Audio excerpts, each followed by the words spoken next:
My fellow millennials, let's talk about this 45-year study that was done on gifted students. But first, my name is Antoinette Chanel. Welcome to my channel. I hope you'll stick around for this video. I'm 41 years old, so I was quite intrigued when I saw that there was a study that had been done for almost the entire duration of my lifespan. It's actually longer than my lifespan, but that was done on gifted kids because I was one of those people who was identified for the GATE program or gifted when I was growing up in the 90s. So let's take a look at what this study actually found and whether or not that label of being gifted when you're a child is truly an indicator of how you will fare as an adult. So, according to an article that I found on Upworthy that I will link below, in the 1960s, a psychologist by the name of Julian Stanley started doing studies on 7th graders by testing them with the SATs and other rigorous test metrics to see how they would do. And some of the kids in Stanley's study outperformed college seniors, which was evidence that their quantitative, logical, and spatial reasoning was far ahead of those of their average peers. This then launched a study to track and monitor high-achieving students for decades. They wanted to examine how early excellence would translate into adulthood outcomes. Now, the article from Upworthy uses this to challenge the idea that just because somebody is identified as gifted, that is somehow a determiner or a marker for their success. But broader research tells us a different story. For starters, acceleration does not harm long-term well-being. So, decades long of tracking these high-achieving, gifted students found that accelerated studies doesn't have any long-term negative effects psychologically on these people once they get to adulthood. And this held up even when taking into account socioeconomic status. However, studies also have shown that IQ alone is not enough to determine a person's destiny. The Terman Life Cycle Study did find that higher childhood IQ did contribute to a lower mortality risk in adulthood, but that was only up to a point, and that socioeconomic status could not explain this pattern. But then there are environmental factors as well where socioeconomic status does play a larger role. So there's something called the Scar-Row effect, and I'm just going to read this as it's printed here so that I don't mess it up. Basically, the Scar-Row effect means that cognitive potential may only fully manifest in supportive environments. So this is the concept that someone can only thrive and achieve if they're in an environment where people are encouraging them to do so, where they have adequate space for studying, for resting, where they don't have to deal with socioeconomic stresses and pressures as much. And then there were some studies, one that was done in Jordan, that found that early gifted identification, program frequency, or program type alone didn't meaningfully influence academic performance, which I took to mean that just because we identify someone as being gifted while they are a child, that doesn't necessarily mean that they will then perform better academically because they've been identified. Instead, they point to things like motivation, self-regulation, program quality, and emotional support as the real indicators. Historically, the thought was that kids who are gifted would somehow become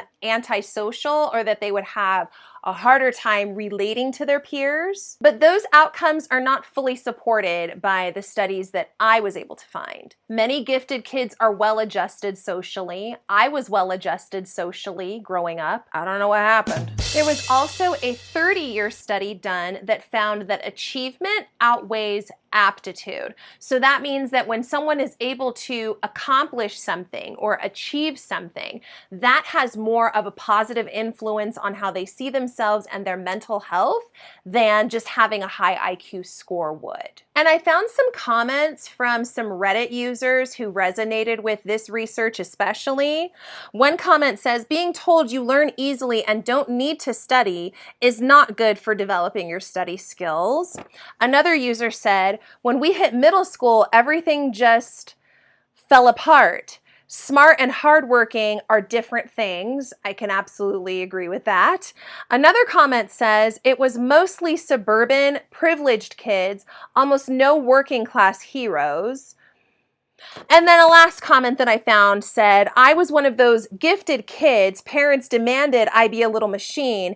Now I'm burnt out. And I would say that that's probably the biggest sentiment that I am hearing and seeing and also feeling myself. Most people who are identified as being gifted are severely burnt out right now because they've been overworked and they've been going for everything when in actuality that's unsustainable. So my main takeaways in looking at all of this research and through having these conversations or seeing these conversations being had on places like Reddit and other parts of social media, first and foremost is that labeling kids as gifted does not guarantee their future success. Their future success is just as much of an unpredictable factor in the 5th grade as it ever would have been, whether they have the label or not. Instead, I think that someone's socioeconomic status, whether or not they have access to opportunities to further their education or to be exposed to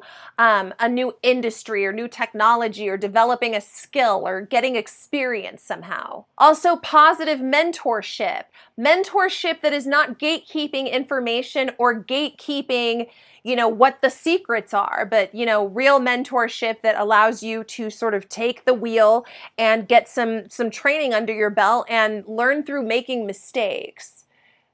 All of those factors are going to be much bigger in determining someone's future success as an adult, way more than if they were in a gifted program. And I would say that this is doubly, triply true if you are coming from a family where you are the first person to attend and graduate from college. It's a beautiful thing. I was that person in my family, and it's not a label that I run from necessarily, but there's a lot of pressure. People are hanging a lot of expectation on you when you are that first person to graduate. I think that labeling gifted children can other them in some ways, and that can be harmful. My husband has a friend who is almost 7 foot tall. He's very, very tall. And one of his biggest gripes about how people perceive him is that they assume that just because he's tall, he's also this warrior, protector, fighter, and that he's just going to be out here with just all of the strength and all of the courage and all of the ability. And he's like, no, I'm not Chuck Norris. I'm a regular person just like you. I just happen to be really tall. I think the same thing is true of gifted and talented children, kids who have a very high IQ, high functioning. I think that there's this misconception that they're above it all, or that things are way easier for them than they are for the average person, when, maybe that's true in some instances, but not universally across the board. Life is not easier for these people just because they happen to have a high IQ. And I also see the risks of it in the work that I do now, which is working with kids who have dyslexia and dysgraphia. I see that the label makes them think that they don't have to study as hard or they don't have to try as hard because they're gifted.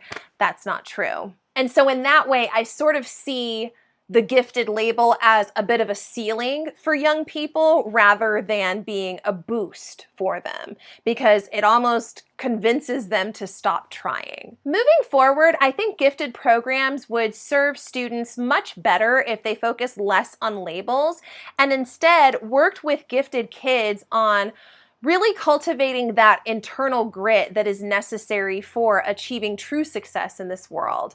When the going gets hard, you can't then just say, okay, no, forget it, I don't want to try, or go hide in the corner or put your head in the sand. Resilience, a growth mindset, self-regulation, those are the valuable tools that young people need today. I think that we could also level the playing field when it comes to gifted education and programs for gifted students. And I think that there is a lot that could be developed by way of emotional and psychological support for gifted students. Don't just teach them to hit the books harder, but also teach them how to recognize when they are feeling burnt out, when they are expecting too much of themselves, and teach them how to set healthy boundaries. So, in closing, gifted labels do not set the course for a happy and successful life. I'm not doing a study. I hope somebody's doing a study, but I think that our gifted students would be much better off if, in addition to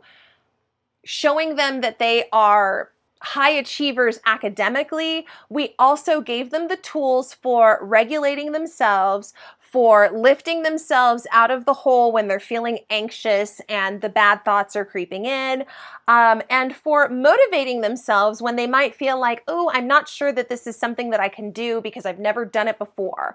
I think that showing kids how to be resilient is much more valuable than showing kids how to ace tests.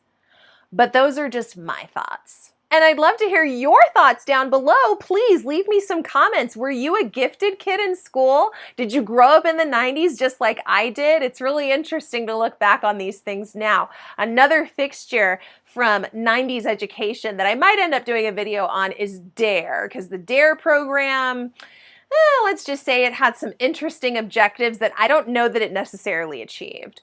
If you liked this video, please give it a thumbs up. That helps other people to be able to discover it here on this app. And if you liked this content, please consider subscribing to my channel so that you can see the other videos that I have.